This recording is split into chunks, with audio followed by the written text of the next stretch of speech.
nous voilà arrivés à la cinquième et dernière des principales blessures de l'enfance, de l'âme. C'est la blessure de jugement, d'injustice, d'accusation. Vous pouvez y mettre en fait le nom que vous voulez. À mon sens, c'est aussi la blessure qui englobe toutes les autres blessures. Pourquoi? Parce que lorsque l'on vit un sentiment d'injustice, on se sent trahi, humilié, on se sent rejeté, parfois même abandonné. Donc la personne qui va souffrir de cette blessure-là va, à mon sens, endosser non pas un masque, mais un costume.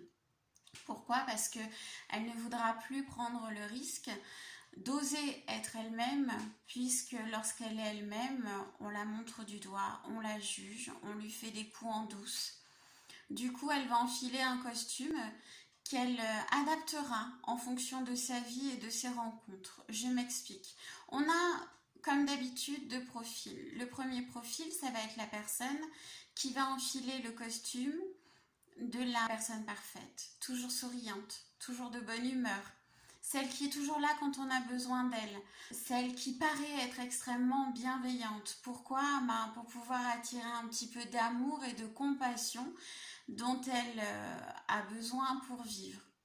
Et puis on va avoir l'effet inverse, c'est-à-dire la personne qui va monopoliser l'attention, qui va monopoliser les conversations lors des repas de famille par exemple, ou des repas entre amis, qui va parler toujours avec moi, je, qui pourrait avoir un certain charisme, mais qui au final fatigue énormément puisque cette personne se met toujours en avant de tout.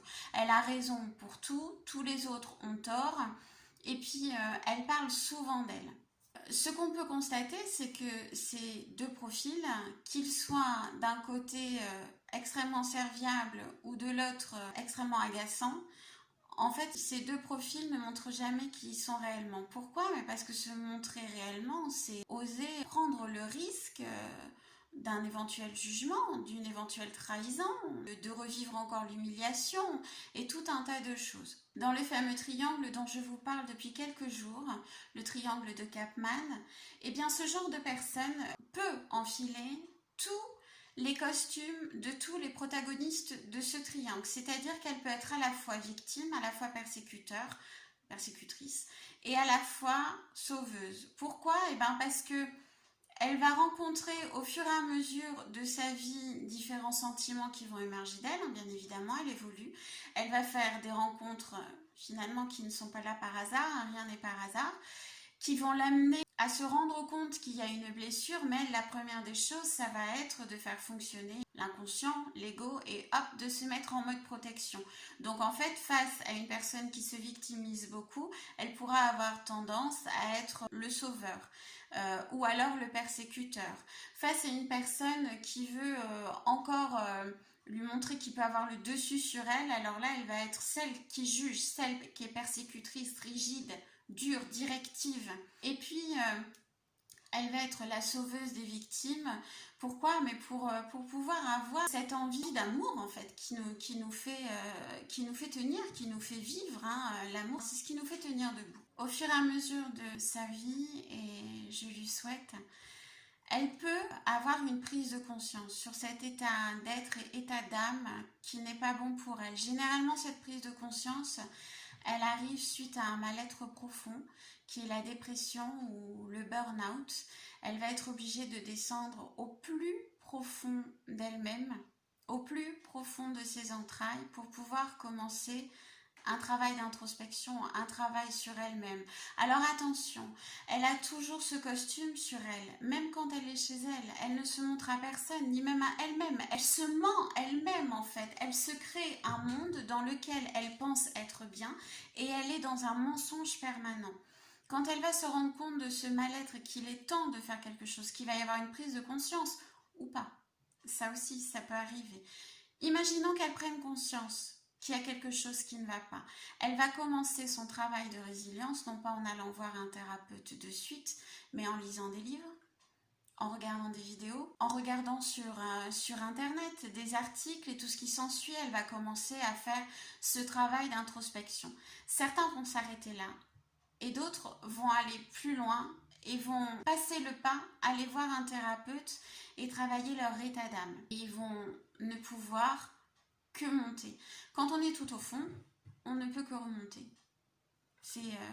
C'est comme ça. Certains, par contre, resteront dans le cercle vicieux des dépressions, des burn-out, ou alors certains encore se mentiront à eux-mêmes tout au long de leur vie en se satisfaisant des rencontres qu'ils font finalement au fur et à mesure de leur vie en endossant le costume adéquat selon la personne qu'ils ont en face d'eux et au moment M. Je vais vous mettre en lien sous cette vidéo une vidéo que j'avais faite durant le confinement qui s'appelle Être fier d'être qui l'on est, où je vous relate mon parcours et vous allez comprendre que ce genre de blessure c'est quelque chose que j'ai moi aussi ressenti, eu, et le fond, que j'ai pu me rendre compte de qui j'étais pleinement, l'accepter et faire au jour d'aujourd'hui le métier que je fais, mais à 100%. C'est-à-dire que je ne me cache pas derrière qu'une étiquette de psy. Je suis née avec des choses formidables que la vie m'offre et que je mets au service des autres. C'est m'accepter dans mon intégralité. Ça a été un travail difficile, ça a été un travail super électrique, mais ça a été un travail aussi extrêmement salvateur. Si je n'avais pas fait ce travail, il se trouve qu'au jour d'aujourd'hui, je me qualifierais dans ma pratique professionnelle de sauveuse. Or, je ne suis pas une sauveuse. Personne n'est sauveur de personne excepté de soi, de soi-même. C'est comme ça. Moi, je ne sauve pas mes patients. Je les guide, je les accompagne, je leur tiens la main parfois. Je suis une béquille parfois, mais c'est eux qui avancent. C'est eux qui se sauvent. Très souvent, certains me disent « Oh là là Nelly, c'est grâce à vous ». Je dis non, je vous arrête tout de suite, c'est grâce à nous déjà. Et c'est surtout grâce à vous que vous avez une vie épanouissante. Moi, je n'ai fait que vous aider. En acceptant l'aide que je vous ai proposée, vous avez réussi à vous sauver. Si je n'avais pas fait ce travail-là, j'aurais été un thérapeute, mais un thérapeute avec une blessure, et qui à chaque fois où un patient se présentait devant moi, j'aurais enfilé mon costume de sauveur. Et ça, c'est pas bon.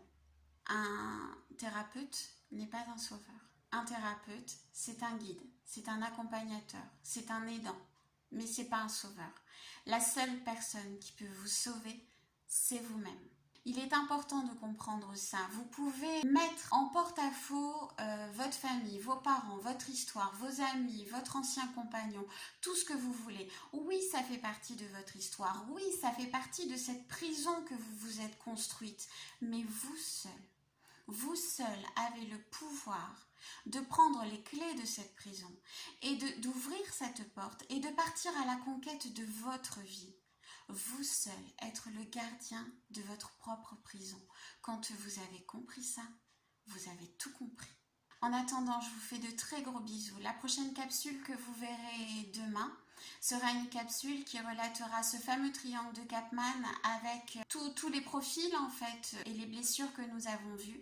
Et nous ferons un lien avec le côté spirituel, le côté énergétique et la manière justement de se développer. J'ai hâte de vous faire cette vidéo puisque c'est ma pratique aujourd'hui. Je vous fais en attendant de très très gros bisous. Je vous dis à demain pour la dernière capsule. À bientôt!